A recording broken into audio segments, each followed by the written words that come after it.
Greetings, everyone. You know, I just turned this on and I realized, oh my goodness, I look like if I'm sick. Guys, I'm not sick. I am going through this little issue here in Florida called pollen. And so, right?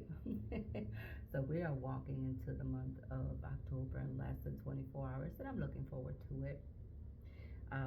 This is the month where I start working towards the goals that I want to accomplish for the upcoming year, and I'm very excited to begin that process. And if you're not sure what I'm talking about, just take a moment and review my self reflection writing. And there I explain what it is, how to do it, ways to do it, and why it's so important, especially in your journey, to do a self reflection. So, I'm going to post a couple of videos today as well, and I want to talk about certain topics that are very well, it gets asked quite often. And most of the time, when these type of questions get asked, the first thing that people are being told is, I recommend this book, I recommend that book, I recommend this book and that book. Now I got something to say about that.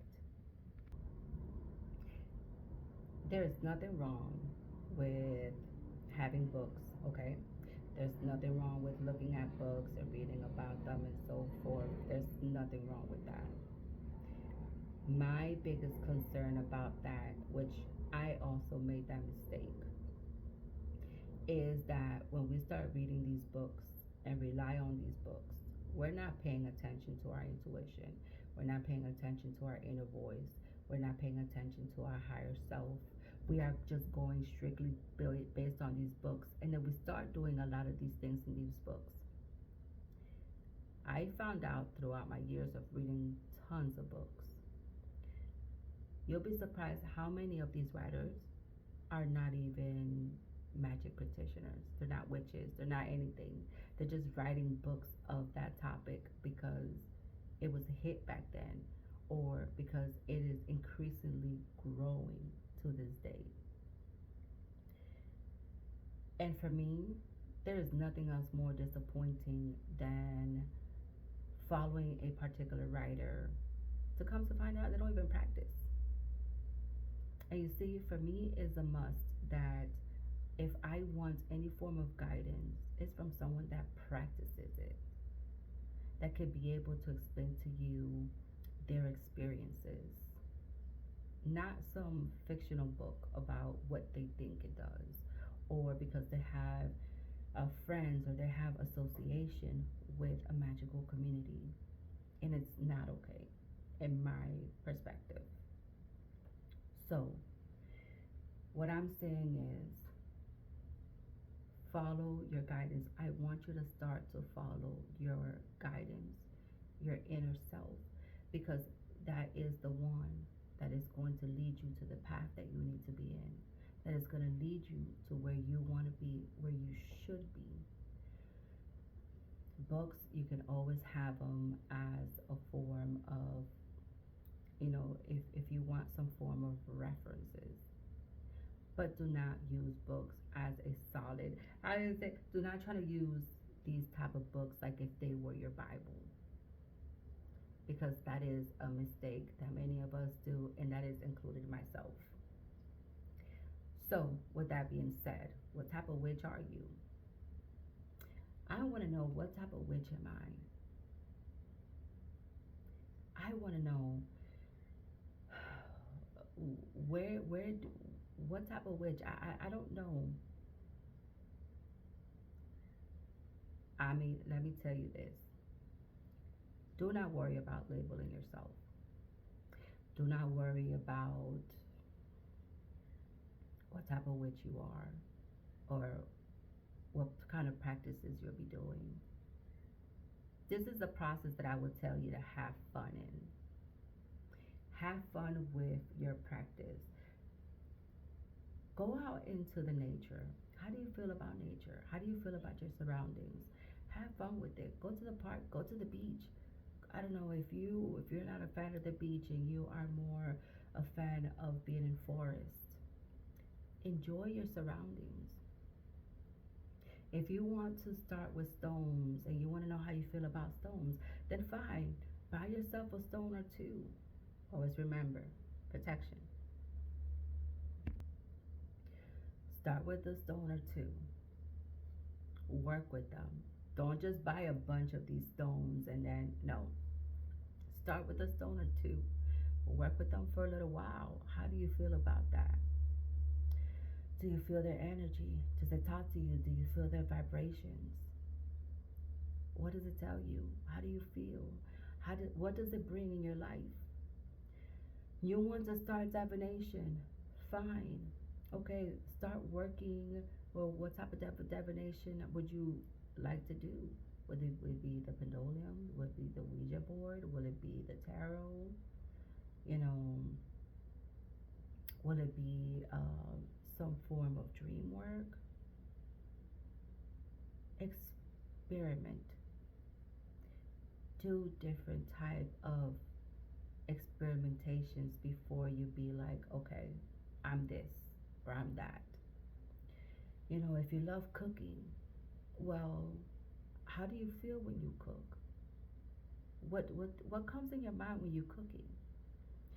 You know, if you are what I call your green thumb, if you're a gardening witch, right? Well, do a little bit of gardening, planting. How do you feel? What do you think? Experiment in practicing. Don't worry about what type of witch you'll be. And I will explain this to you. When I first started, I decided I wanted to be a Wiccan, an elemental witch. I'm huge into K drama since very young. And if you don't know what K drama is, it's basically like Asian shows. And they are huge when it comes to that. They're huge into, you know, their shows entail some form of like magic, sorcery, you know, just magic workings in general. And their work, they do a lot of shows where they represent, you know, the air, fire, water, and earth. So since young, I've always been infatuated with the elements. And I started reading books, right? Just like, you know, just like you've probably been told. And I'm just looking through books and I'm like, oh, you know what? Okay, it says I need an altar, I need a wand, I need this, I need that. And I just went all out. Just going based on the books. I am not following my intuition. I'm not following that little voice that kept telling me, hold on, hold on, hold on, hold on. You know, you're going so quickly, like you're going. It's I was literally ignoring all the signs. Then I started practicing, and as I started practicing and going through my practices, I've noticed and found out that I was more of a chaotic practitioner. I wasn't honoring any deities. I wasn't honoring any gods or goddesses or any spirits. I,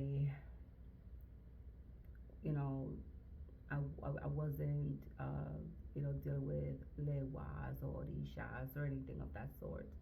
I was just working on strictly on elements, and then I felt because I proclaimed myself to be an elemental witch, a Wiccan, then I was I felt that I was kind of forced to only do elemental magic.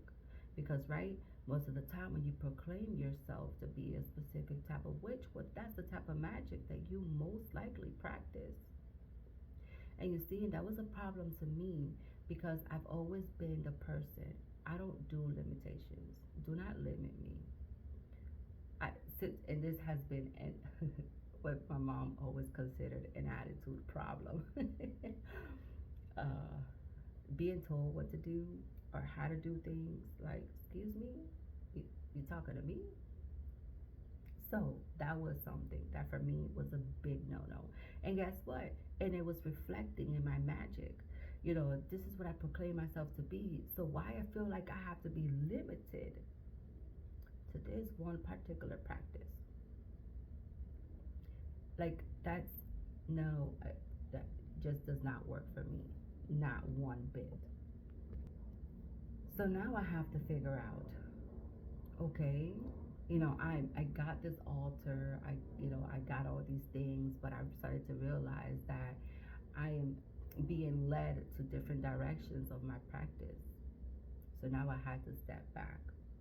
And then I had to go through the process again of the beliefs that I was instilled by all these books, or that I allowed to be instilled in my mind, because that's how it had to be. And then I was so frustrated because I've never been a private. I do not like being restricted, and I don't like being limited. And that is, by the way, in every single aspect of my life. It is not just, magic. No, no, no. This, for me, this goes for everything. In my mind, I can achieve anything and everything. And that is my train of thought. And if I want this done, then it is going to get done. That's just how I've always been for since I can remember. So I am telling you now, do not try to label yourself with the type of witch that you want to be or what type of witch you are. I promise you, it will come.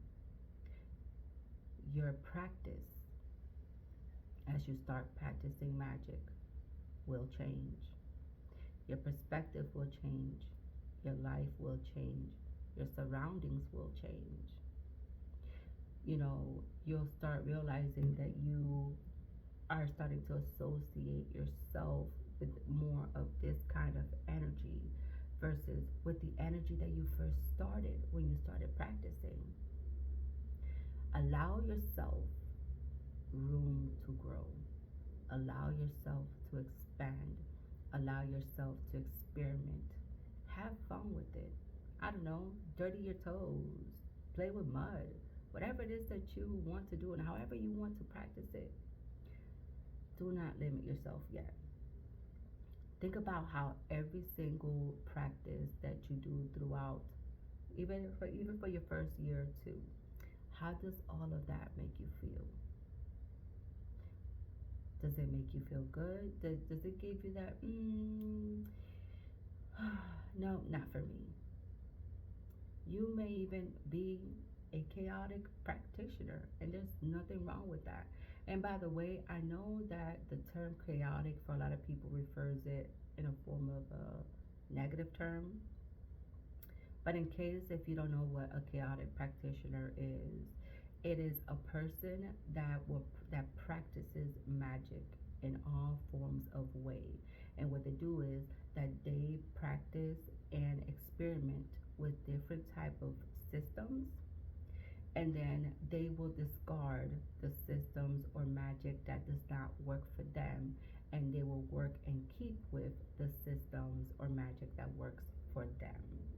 So even though I say I'm Luciferian, but I'm more of a chaotic Luciferian practitioner, because not only do I work with the darker aspects of entities, but I also work with Enochian magic, Amberlin magic, Solomon magic. I work with angels and archangels. So, um, so I have a very broad and variety ways of working magic. I even work my magic through manifestation methods. So I mix manifestation with magic work. And Of course, that'll be a video I would do on its own on how to do it. Um, because I believe that it would be a really, really good practice, especially for beginners. So that will be a video that I will be posting sometime this week, as a matter of fact. So enjoy, have fun. What kind of practice can you do? Practice your protection with different types of ways, other than the ones that I have provided. You know, um, try to do it with stones, protection with stones. Try to do protection with even tarot, whether you believe it or not. You can do protection with tarot. You can do your protection, like I indicated previously. You can do it with water. You can do it with salt. You can even do it in a form of a prayer. Now, you can even do it with teas, like I said before. If you want to do protection with herbs and gardening, you can even do it just by visualization that you are surrounded by light, and you can utilize that in a form of protection. The possibilities that you can create and how you can work magic is endless. With me, I don't want you to limit yourself. Please do not limit yourself. Allow your mind, your spirit to grow naturally without limitations. The moment you start limiting yourself and labeling yourself with limitations, it is the moment that you basically will start realizing the that as you progressively start, learning more and start practicing, then you realize that what you labeled yourself in the beginning, it is not the road that you're leading down on. And the last thing I want you to do is build yourself around specific belief based on this particular practice that you chose.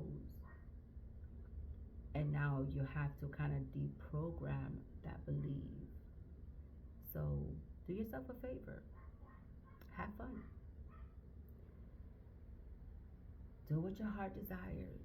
Practice protection in how many ways you want to. How does what make you feel? What do you think? Do you think that this works for you, or this works better for you? Experiment. And again, have fun. Till next video. Peace.